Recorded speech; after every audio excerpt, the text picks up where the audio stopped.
back to my channel. So this video is going to be about why I started working out and how I got into my fitness journey. I know you guys have been seeing a lot of other fitness videos I've been uploading, so I thought it was only fair that I finally posted a video about why I started working out. I know I like to see these videos, other people's mindsets or kind of what changed in their life to get them into working out more. So I have a few questions here on my MacBook so I don't get myself confused or tripped up.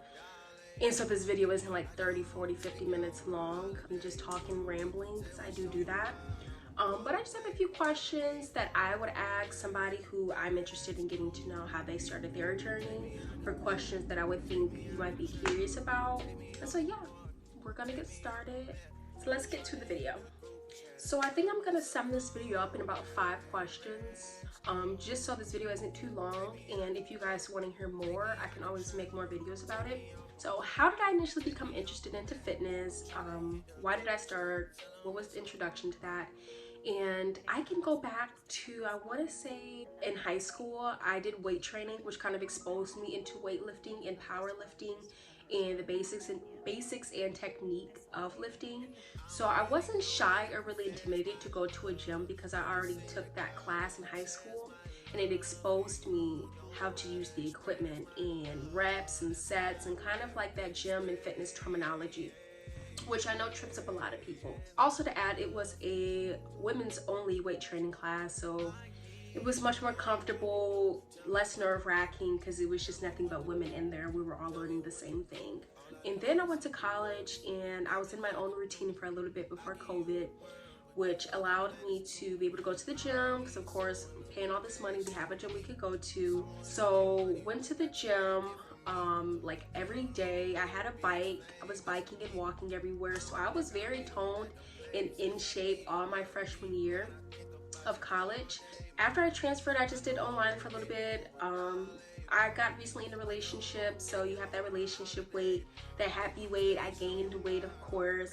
Just was eating, stuck in the house because of COVID, nothing really to do but eat, sleep, watch a show, repeat. 2021 was when I really got serious. Time went by and I was still in my relationship, and I would just get motivated on TikTok and see all these beautiful women in their bodies and working out. Mind you, TikTok was not even at its peak yet. I was actually just getting on TikTok and I was like, oh, I never want to get on TikTok, like it's lame. I was at that stage of it. But once I got into TikTok and watching the videos and all the workout videos and all the different niches they have and categories, I was like, oh my gosh, this is another world. So watching TikTok videos and seeing all these workout videos, because of course it's about your algorithm and what you like, it motivated me to get up and go in the gym. Not even just that, but I will also see videos on like TikTok, not TikTok, but Twitter or photos or Instagram, and I would be like, oh my gosh, she looks so good. And I screenshot pictures of women what I think look really good, not to be a weirdo or like creepy, but as motivation, because I go back, or sometimes I'll even make that picture my home screen or screensaver, whatever. And I'm like, okay, that's your goal, that's what you want to look like, that's what you want to get to. All that kind of introduced me why I wanted to get started, what initially started me with my journey, if that all makes sense. So that's kind of what got me started or initially interested into this fitness journey. And yeah, so I guess with question 2, what were your motivations on getting started for your fitness journey? So I know motivations are different for everybody else. I kind of mentioned a little bit in my first question. My motivations to get me started on my fitness journey were looks was number 1. I know it might be cliche, like, oh my god, really? Like, that's what you care about? Yes. And if anybody tells you otherwise, they're lying. You go for looks. First of all, nobody wants to go to the gym. I kind of hate going to the gym, but I do it because I want to look good. I know what I want to look like, and I know it takes hard work to achieve that, but me knowing that I want to look good motivates me to go. That's number 1 for me, is looks. Knowing that I want to be a Coca-Cola body, want a big butt, nice fat thighs, arms not that small, but they're still muscly because I'm in shape. What waist, like that's my goal, that's what I want. Everybody's like very different. It really depends on what you want to do, but yes, looks is my number 1. My second biggest motivator is longevity of life, my quality of living. A lot of factors go into that, but the number one factor going into your quality of living is your health. How much do you exercise? What exercises are you doing? One of the number one causes of death is cardiovascular disease, heart failure, diabetes, and you can counter all of this by being healthy and living a healthy lifestyle. So me just realizing we're not gonna have any good food. The food that they put into, or the stuff they're putting into the food that we eat, especially in America, it's not good. Like, I feel like I'm dying faster by consuming it, and it's only getting worse and worse. So I know that I at least have to exercise to do my due diligence on my behalf, so that I continue having a long-lasting life, and so that I don't feel out of shape, so that I'm not 50, 60, 70 and feeling the effects of being out of shape. So those were my main two, looks and health reasons. And I will also add, another motivator for me was being an overall better person. You will hear a lot of people say that I'm better at everything in life once they start exercising, especially consistently, because it changes your mindset in a lot of ways. It makes you become more disciplined, become an achiever, because you're finishing something, you're passing those goals and surpassing those goals, and making new goals, which you can apply to any aspect of your life. And it kind of makes you think very differently once you start to exercise every day, and you're putting in hard work and pushing yourself past boundaries. You start to open up your brain to new thoughts and ideas in ways of thinking that you never thought of before. So looks, health, and overall well-being are my motivators. Smoothie break. Third question, did I have any specific health or fitness goals before I went into my fitness journey? So, kind of tying back to my first and second question, my motivators and my reasoning for starting to work out.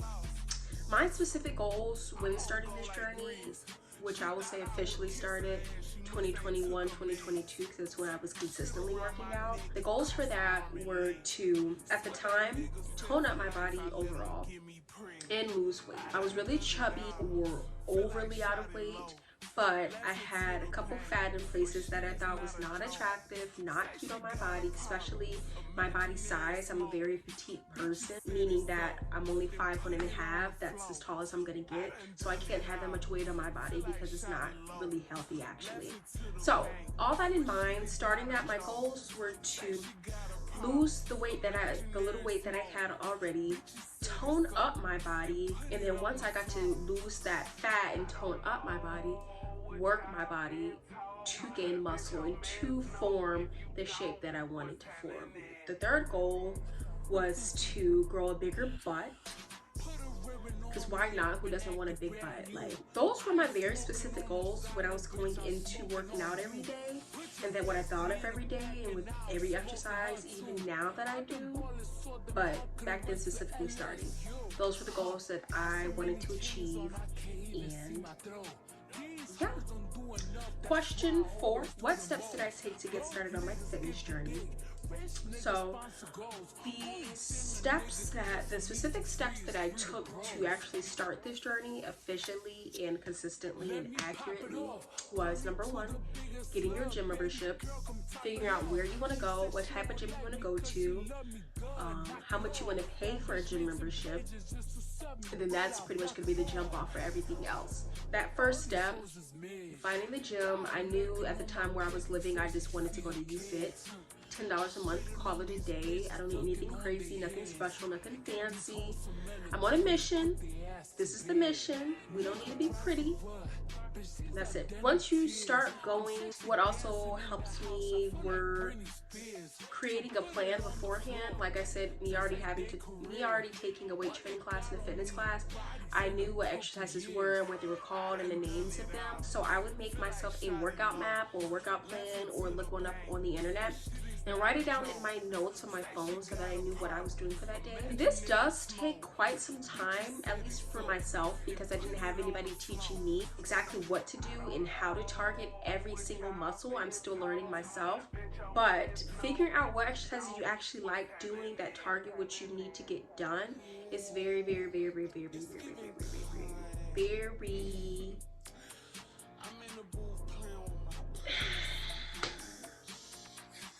overwhelming. I'll say it's very overwhelming sometimes. It doesn't have to be, but I know how I am, and I have ADHD, and I'm somewhat a perfectionist, so my mind goes crazy when I don't know what exercises I'm doing and I'm just jumping in. So creating a map, having a map, some type of workout guide was another great step I did, so that when I went to the gym, I knew, okay, put my stuff down, we're gonna start this, then we're gonna move to this, so that we have a nicely planned workout. Another big step was to making sure you have the appropriate attire, making sure you have a good sports bra on, making sure you have the right shoes, making sure you have running shoes when you run. Please do not run in Converses. I used to do that. I used to be an advocate for it, but I have a really bad knee. And there's nothing wrong with it, it's just genetics. I realized also running in Converses, I would get really bad shin splits. This was very uncomfortable. It would work, but it's not good. So having the appropriate attire, wear workout wear that you think is cute. Wear workout wear that you think you look good in. Wear workout wear that you want to work out in. Body dysmorphia is real. You can look at me now, people say, oh, your body looks good, I really like your shape. Baby, there's times I hate how I look. I hate how my body looks. It is real. So you wearing actual clothes that you think you look good in helps and goes a long way. Like your workout will go from a fucking 20% to like, damn, this is an 80%. I feel good. Pretty much those steps, having, you know, transportation, having a destination you want to go to regarding what type of gym, where the gym is, how easy of travel is it for you, having some type of exercise map, workout map, having the appropriate attire. Those all are great steps that I took when getting started in my journey that made it much easier as well. Question number 5. How did I stay motivated and committed with my fitness journey during challenging times? So this is, which is our finisher too, this pretty much sums up everything that I just said with all my questions during the challenging times. So it is gonna be hard. It's hard. It's really hard. I'm just trying to have my mom jump back into her own fitness journey, and it is what it is. It's a journey. You have a journey for many different things: recovery, natural hair growth, acne. You have various different journeys, and like each journey, there's a challenge because it's difficult because you have to be consistent. You have to stay consistent. You have to constantly do routines, or you have to manage a lot of things in order for it to work and to pay off. So with all that in mind, pretty much just constantly surrounding myself with positive factors. For example, being on TikTok, or if I am on social media, making sure that I'm surrounding myself with people who think positively, people who are actively promoting healthy habits, healthy words. Especially now, you realize social media is so negative, and that does have a toll on you, especially your mental. Back to watching videos, making sure I'm watching videos that I relate to, that I want to watch, that motivates me with my own journey. Seeing somebody else work out in the gym does a lot for me. Surprisingly, it may not do anything for you, and you just have to find something else that motivates you to want to go to the gym. Whether it's looking at old pictures of yourself, and you're like, God, I hate that. That's your motivator to realize how far you've come. But I know myself specifically, those were a few that I would do, but I would take a video photo every time I leave the gym. Like I said, looking at videos and looking at other influencers or people I know who are also working out, to constantly motivate myself that I can make it, seeing progress and transformation videos and photos, seeing how somebody changes themselves drastically by proving themselves by going to the gym. I know for me, staying committed, also, unfortunately at the time, fortunately, I was going through a breakup, 2022, which is like the biggest motivator you can have. You're hurt, you're upset, you're lonely, you don't have anything to do. So I was constantly motivated to go to the gym every day. If I'm gonna be sad in the gym, you know? It's hot girl summertime. Like, come back, rebirth. Unfortunately, I went through two relationship things that year, and motivated me even more because it was also another traumatic experience that pushed me. Like, girl, get in the gym, like you're losing your mind. So that's not really good, but sometimes when trauma happens and tragic events, you can kind of turn that into, you can kind of fuel that pain and sadness and hurt into your workouts, and you'll have a really good workout too. Just to add that. Just my own events in my personal life have kind of shaped me and motivated me to continue on my journey, and just making sure that I'm surrounded with positive factors, positive affirmations that I want to see, that I want to read, things that I want to watch, that reminds me of what my goals are for this journey, reminds me of why I'm doing this, why I go every single day, even when I don't want to go every single day. Because there's an end goal. I'm doing it for a reason. The day's gonna go by anyways, so you might as well go to the gym. I think about that every day ever since I heard that, because it is. Tomorrow's gonna go by, the next day's gonna go by, it's not gonna stop until, you know, global warming ends us. But you might as well take that time and accomplish what you were supposed to do already. That goes to the procrastination. You're creating worry by putting something off tomorrow that you could do today. Alright guys, so that is it for today's video. Those are all the questions that I had and kind of wanted to just share with you guys. So hopefully this was very informational. Hopefully you enjoyed this video. I kind of enjoyed making it now that I have some type of guide, because I tried to make this video a couple times a couple months ago, but I failed. So making it now and finally posting about my journey and how I started it is exciting. And I hope it's exciting for you guys. I hope you guys liked it. Anyways, thank you guys. Stay tuned for more videos. I'm trying to do better in my posting. Bye. Bye y'all.